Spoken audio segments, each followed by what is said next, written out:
हम स्ट्रेचिंग के कुछ सिंपल से अभ्यासों को प्रैक्टिस कराएंगे। इन अभ्यासों को सुबह उठकर आप अपने बिस्तर पर कम से कम 15 मिनट जरूर शामिल करें। यह अभ्यास को करने से हमारे संपूर्ण शरीर की फ्लेक्सिबिलिटी बढ़ती है। सबसे पहले हम ऐसे पीठ के बल सीधे लेट जाएंगे और अपने दोनों हाथों को ऐसे इंटरलॉक करके अपने सिर के ऊपर ऐसे रख लेते हैं। हथेलियां ऊपर की तरफ रहेंगी। श्वास अंदर भरते हुए ऐसे अपने ऊपरी शरीर को ऊपर की तरफ स्ट्रेच करें और दोनों पैरों को ऐसे आगे की तरफ स्ट्रेच करते हैं। जैसे आप खड़े होकर ऊर्ध्व ताड़ासना को प्रैक्टिस करते हैं, वैसे ही इस अभ्यास को आपने करना है। 10 सेकंड तक होल्ड करने के बाद फिर ऐसे अपने दोनों हाथों को सिर के ऊपर रख लें और ऐसे अपने पैरों को ढीला छोड़ दें। श्वास अंदर भरते हुए ऐसे अपने ऊपरी शरीर को ऊपर की तरफ स्ट्रेच करें और निचले शरीर को भी स्ट्रेच करते हैं।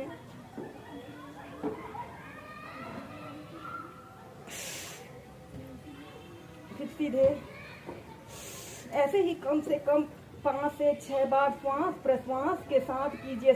इस अभ्यास को करते समय हमारे संपूर्ण शरीर की स्ट्रेचिंग होती है। इसके बाद हम इसी में नेक्स्ट अभ्यास करेंगे गत्यात्मक पश्चिमोत्तानासना। ऐसे ही सीधे लेट जाते हैं और दोनों बाजुओं को ऐसे अपने कान के पास सटा लेते हैं। अपने ऊपरी शरीर को ऊपर की तरफ स्ट्रेच करें और दोनों पैरों को ऐसे आगे की तरफ स्ट्रेच करते हुए लंबी गहरी श्वास अंदर भरिए और श्वास छोड़ते हुए ऐसे आगे को झुक जाते हैं। ऐसे अपने सिर को ऐसे अपने घुटनों पर लगाने की कोशिश करें। 10 सेकंड तक रुकने के बाद फिर ऐसे सीधे ऐसे गत्यात्मक पश्चिमोत्तानासना को कीजिए। ऐसे ही कम से कम 8 से 10 बार मध्यम गति के साथ करें।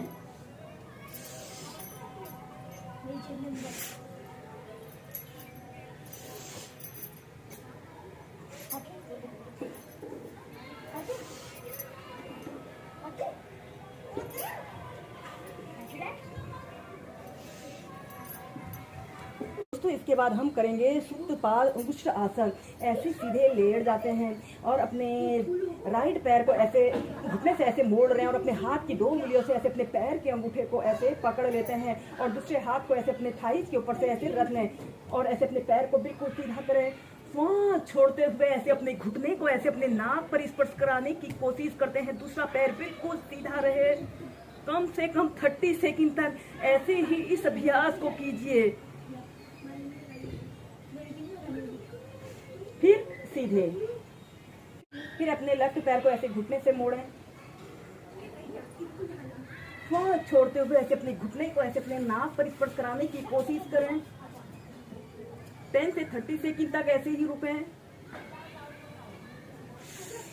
फिर सीधे ऐसे ही दोनों पैरों से 4 से 5 बार कीजिए।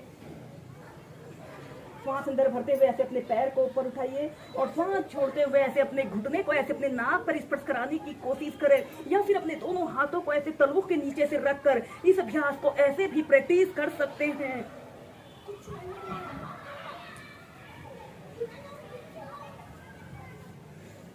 फिर सीधे फिर दूसरी साइड से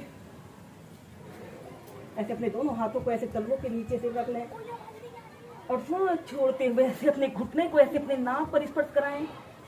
जितना आप कर पा रहे हैं अपनी फ्लेक्सिबिलिटी के अनुसार इन अभ्यासों को प्रैक्टिस कीजिए। फिर सीधे ऐसे इस अभ्यास को कम से कम 4 से 5 बार करने के बाद फिर इस अभ्यास को अगर आप एडवांस अभ्यास को प्रैक्टिस कर सकते हैं तो इस अभ्यास के एडवांस अप्रोच को भी प्रैक्टिस कीजिए। ऐसे अपने राइट पैर को ऐसे घुटने से ऐसे मोड़ लें और अपने हाथ से ऐसे अपने पैर के अंगूठे को पकड़ लेते हैं और दोनों हाथों को ऐसे इंटरलॉक करके तलवों के नीचे से ऐसे रख लें और श्वास छोड़ते हुए ऐसे अपने घुटने को ऐसे अपने कान के समीप लाने की कोशिश करें। आपसे दूसरे हाथ का भी ऐसे सपोर्ट ले सकते हैं और ऐसे अपने दोनों पैरों को एक सीधाई में लाने की कोशिश करें। अपने हाथ को ऐसे अपने हिप के नीचे से भी रख सकते हैं। ऐसे दूसरा पैर बिल्कुल सीधा रहे।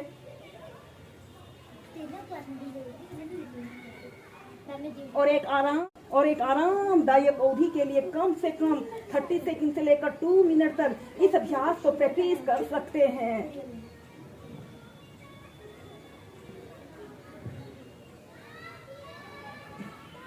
और फिर सीधे फिर दूसरी साइड से ऐसे अपने दोनों हाथों को ऐसे अपने तलों के नीचे से रख लें और ऐसे अपने हाथ से ऐसे अपने पंजे को ऐसे पकड़ते हुए इस अभ्यास को वेरिएशन के साथ भी प्रैक्टिस कर सकते हैं।